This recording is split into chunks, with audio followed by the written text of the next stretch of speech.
Mise au point sur l'autorisation illicite de produits miniers marchands. Mesdames et messieurs de la presse, à travers vous, nous saluons cordialement l'opinion et tenons à fixer tout le monde sur un certain nombre d'effets. Par agitation, manipulation, intoxication et mensonge, certains acteurs politiques et d'autres individus véreux ont sans scrupule, ni respect, ni encore moins l'amour, nargué la population et tant d'autres personnes depuis un certain temps.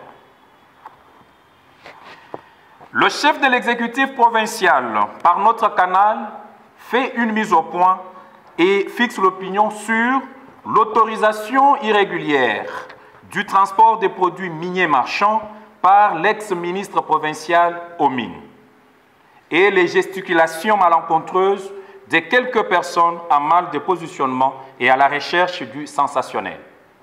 Mesdames et messieurs de la presse et très chers compatriotes, nous nous acquittons ces jours d'une obligation noble, celle de dessiller les yeux de tous qui ont été obnubilés de mensonges sur les dossiers cuivre des Katende. En date du 7 septembre 2022, Son Excellence, Monsieur le Gouverneur de province, signe et délivre à M. Mukendi Biaye Edouard et consorts un ordre d'émission collectif d'un jour avec comme objet de faire l'état des lieux de la carrière des Katende dans les territoires des Miabi. Une mission précise, faire l'état des lieux de la carrière des Katende. Au retour de la mission, l'ex-ministre de Mines a fait un débriefing verbal à l'autorité provinciale car pas de notes techniques écrites.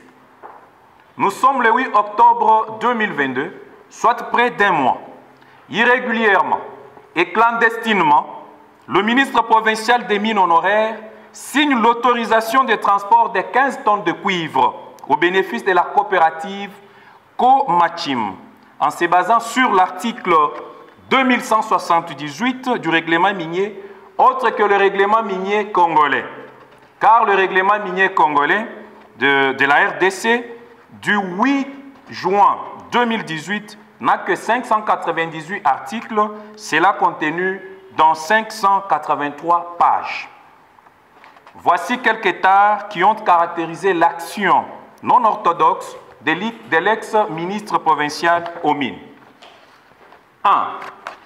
Il a émis l'autorisation de transport des produits marchands d'exploitation industrielle. Et pourtant, nul n'ignore que l'exploitation minière dans la zone où le site de Katende est artisanal et non industriel. 2. Du défaut de qualité. L'ex-ministre a honteusement et avec témérité énervé les pertinentes dispositions de l'article 207 du Code ou du règlement minier de la République démocratique du Congo qui confère la qualité en matière d'autorisation de transport des produits marchands d'exploitation artisanale et industrielle. Il s'agit en l'occurrence de la direction des mines et services des mines du ressort. Ici, c'est la division provinciale des mines pour le cas de la province du Kasaï oriental. 3. Toute autorisation de transport est toujours subséquente à la demande d'autorisation de transport. Cependant, pour le fait en question, la demande de transport de 15 tonnes de cuivre autorisée à sortir n'a jamais existé. 4. Mesdames et messieurs de la presse et très chers compatriotes, réagissant à Scoop RDC Net, l'ex-ministre dont il est question ici a déclaré, nous citons, « Il faut retenir également qu'en signant l'autorisation de transport, ceci relevait de mes attributions en tant que ministre provincial des Mines, car au niveau national, c'est le ministre national qui les fait. » Fin de citation. Quelle aberration! Quelle hérésie scientifique! Bref, une volonté manifeste d'induire la masse en erreur par rapport aux textes légaux et réglementaires du domaine que l'on gérait. En effet, les articles 10, 11 et 11 bis établissent clairement et successivement les attributions du ministre national aux mines. Il s'agit bien des articles du règlement minier sus-évoqués. Il stipule ceci: du ministre national aux mines, du gouverneur de province, du ministre provincial aux mines et celle du chef des divisions provinciales des mines. Nulle part dans ses attributions, le ministre provincial aux mines n'est ni fondé à autoriser le transport des produits marchands d'exploitation industrielle, aussi artisanale soit-elle. Alors, ce n'est pas à nous, ici, de rappeler à l'ex-ministre provincial aux mines que les attributions, en fait, les compétences sont d'attribution. Mesdames et messieurs de la presse et très chers compatriotes, vous avez tant attendu et cherché la position ou la réaction de son Excellence, Monsieur le gouverneur des provinces, Mathias Kabeyama Tchabidi, sur toute cette avalanche des mensonges noirs, cousus et colmatés des fils blancs. 5.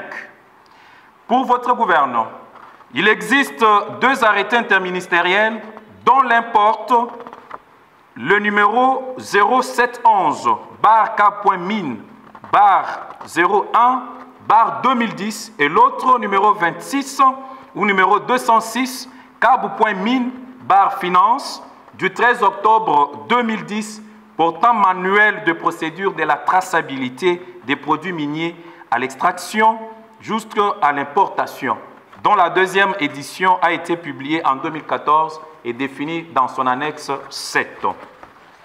De ceci, il ressort que la signature d'une autorisation de transport des produits miniers d'exploitation artisanale relève de la compétence du chef des divisions provinciales de mines et contresignée par les délégués des SAEMAP et CSC. L'évidence s'ensuit que le ministre provincial des mines n'a ni qualité ni compétence pour opérer une telle action. Ce ne sont que des fanatiques, des ignorants, des aigris, etc., qui peuvent crier à l'acharnement ou au népotisme. Un traditionnel brocard dit « dans le royaume des aveugles, les borgnes et rois ». Ici, nous nous affirmons ceci. Nous affirmons que le savoir mal assimilé, ou bien assimilé mais mal appliqué, pour détourner l'opinion de la réalité et corrompre la conscience de la masse inconsciente, on devient un roi borgne scientifique dans le royaume des manipulés politiques. 6.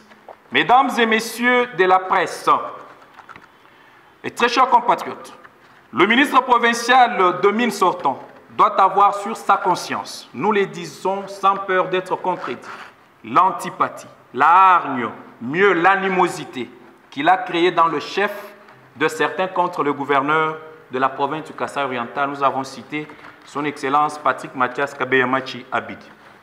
En effet, mesdames et messieurs de la presse, très chers compatriotes, au sens de l'article 109 du Code minier congolais, il est donné les critères d'installation d'une zone d'exploitation artisanale et les différents services et aussi différentes administrations dont les avis sont nécessaires pour l'établissement d'une zone d'exploitation artisanale. Ce qui n'est pas le cas pour les sites de Bakwachimuna à Katende. Quand est-ce que ces sites a été institué en zone d'exploitation artisanale? 7. Dans les documents incriminés, il est mentionné que cette cargaison de 15 tonnes de cuivre en provenance du Kasaï oriental partait à Likasi, dans le Haut-Katanga. Cependant, il n'est fait allusion ou mention d'une demande d'autorisation préalable de transport de produits miniers marchands d'exploitation artisanale, de l'entrepôt de la province d'extraction à l'entrepôt de la province d'exportation. Et comme l'indique l'arrêté interministériel sus-évoqué dans son annexe 8. 8. Mesdames et messieurs de la presse et très chers compatriotes, il est prévu des services ou organismes qui sont compétents, qui doivent intervenir dans le contrôle et la surveillance des activités minières et dans le suivi des flux de produits miniers marchands depuis les chantiers d'extraction jusqu'au point de vente local et ou jusqu'à la prise en charge des services des douanes. Ces services étatiques sont A. L'administration des mines. B. le SAEMAP, C, le CSC, D, l'OCC, E, la DGDA, F, la DGRAD, G, le Commissariat général à l'énergie atomique et enfin H, les gouvernorats de province. Nous rappelons ici que les compétences sont d'attribution. Vous constaterez que le ministre provincial des Mines n'est pas attitré en la matière. Mesdames et messieurs de la presse et très chers compatriotes, retenez que la seule vérité dans ces fratras de déclarations, lettres ouvertes, pliées ou fermées et tant d'autres choses, c'est le seul nom de leurs auteurs. Et le reste n'est que mensonge véhiculé à la vitesse du monde. La vérité est là. Vous avez beaucoup appris sur cette affaire. Et nous espérons encore que vous apprendrez aussi beaucoup. Nous vous informons que nous avons besoin de vous pour la bonne information que vous venez d'avoir afin de participer à la lutte contre la fraude minière. Nous ne pouvons clôturer cette mise au point sans vous informer qu'une deuxième cargaison a été interceptée par les services avec du cuivre en partance pour le Grand Katanga et que ce dossier est en instruction auprès des services compétents comme pour le premier. Dans les prochains jours, une campagne de sensibilisation et d'information sera menée sur la province afin de préserver nos compatriotes des griffes des prédateurs multiples dans les secteurs miniers. Merci infiniment. Que Dieu Tout-Puissant bénisse les Congos, qu'il bénisse par sa grâce la province du Kasaï oriental. Fête en Mbujimaï, le 16 novembre 2022, pour le gouverneur des provinces, André Rosier Kassoran Zongolan Kassou Chamboui, attaché de presse et porte-parole. Nous vous disons merci.